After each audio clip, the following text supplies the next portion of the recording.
Hello, everybody, and a good day to you all. Today I'm talking about Creed 3, the movie, directed by Michael B. Jordan, starring Michael B. Jordan, Tessa Thompson, Felicia Rashad.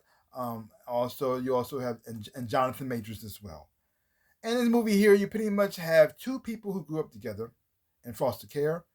One, like Jonathan Majors plays Damien, a promising young boxer killing it in the amateur, planning on going to the Olympics, planning on going pro. But circumstances happen in his life when where Adonis was abused and foster care. He sees somebody, and then things go crazy, and then Jonathan Major's character also has some other issues with the law as well too. He goes to jail, and now he's trying to come back and start his life fresh where he started off. Where you have Adonis, his career is ending because he ended on top. He must beat everybody he needs to beat. He's retired now, and so now he's more like behind the scenes, a finesse businessman type of guy. He doesn't have to fight anymore. He has his family now. Everything's going good for him. But his past comes back to his life, and the guilt that he has of leaving somebody behind causes him to be trying to help somebody out. But it ends up turning a little bit sideways from there. Now, overall, I had fun watching this movie, so I did enjoy it. So before I get into the good stuff, let's start with the bad. The bad part about the movie is, since it's like part of like the Rocky franchise and stuff as well too, it makes the movie is predictable. You know where it's going to go. There's no shocks in here. It's just, oh my god, I did not see that coming. So it's not about the journey really, because you already know how it's going to end. But it's mostly about the journey because you already know how it's going to end. So you should already know how it's going to end. It's just watching how it gets there. And I really did enjoy the performances from Michael B. Jordan and also Jonathan Major. And Jonathan Major always does an amazing job. And watching them play off one another, the chemistry between them, you can believe that they actually were like friends at one time. Even the children who played them as younger versions of them, I did enjoy them as well too. I thought they're very well cast to do that.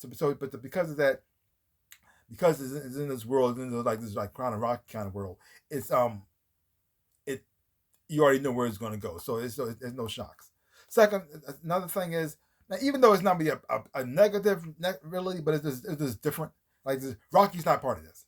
He's not in this movie. Now because of Rocky's not in this movie, it does kind of change the tone a little bit in the style of the movie. Because I don't think if Rocky was in it, it would actually go in this direction a little bit. I mean, it's not wrong. It's different. It's new. It doesn't follow the same type of formula, but at the same time, it has its own unique style to it. But it also does follow a formula as well too. It's always like this. It still follows the same formula as in the Rocky universe. You still believe it's a part of that, but also like a different flair, different style to it because Rocky's not there. So it kind of changes the tone a little bit as well too. And it looks like Rocky has been fading out of each one. Even in the one before that, Rocky didn't really play as well. He did he didn't. He wasn't like completely in like from the beginning. He had his own little thing going on, but then that it's like he became more a part of it more later on. So it looked like he was fading away a little bit. So in this movie, he's not in it at all. They don't explain why he's not there. They do mention him. I think it seemed like he must have died off camera. So it's just kind of messed up there. But other than that, I still enjoy the picture.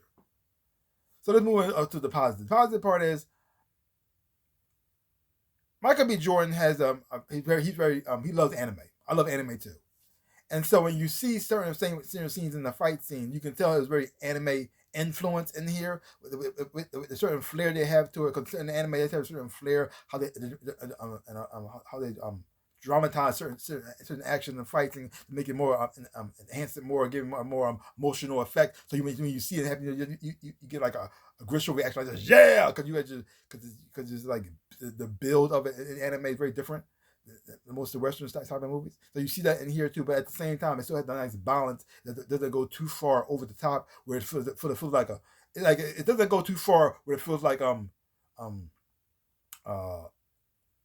Shaolin soccer or something like that, or Kung Fu Hustle, where that's intentionally over the top. That's like a live action anime, but it has a little bit of those tones in there for the dramatic effect without going too far over, but still feeling realistic, something that could possibly happen as well. And I thought the acting performance for everybody. I thought I did an amazing job. Jonathan Majors always kills it most of everything I've seen him in so far, and he does an amazing job here. Even when he does in a bad movie, he still does. Jonathan Majors always seems to kill it. So, and I enjoyed watching the chemistry how they bounce off one another in the scenes like that. I thought they did an amazing job as well too, because you're seeing like how two people like almost like in the same path, but also seeing the difference between them as well too. How certain how circumstances affect how the decisions, who they are, and even though things may go, like they still still care. They still see that they still actually did still care about one another, even though they were on opposite sides of the fence as well. So it wasn't like complete. And even though he is playing like sort of like the bad guy in here, you can still tell there's something there as well too. They brought back other characters as well. They brought back Victor Drago in here. He didn't. He played a part in here as well too. I was expecting to see him. I was good to see him as well too. He didn't play a huge role, a part in this movie, but I still enjoyed seeing him in here as well. To show how everything connected and come around. So I did enjoy that as well too. So overall, this is a fun movie. I highly recommend it. So check it out for yourself. I won't say it's perfect, but I still have fun watching it. I really did enjoy it a whole lot from beginning to the end. And they give me a grade. I'm giving it a solid B. I'm giving it a solid B. Don't take my word for it. Check it out for yourself. Hopefully you watch it. You're going to enjoy having watching it too. So give my channel a like, hit the thumbs up, shaboop, and subscribe to my channel and share. I really do appreciate it. Also, links down below. Can I show my social media? You want to follow me there? I really do appreciate it as well too. Also to other to my little shops where I sell things, my shirts and socks and everything else and whatnot. See some stuff down below. Buy some stuff. I really would appreciate it. It would help me out a whole lot. It's like I always say, in my dreams of life, I am the Ninja Rabbit. Peace out, people.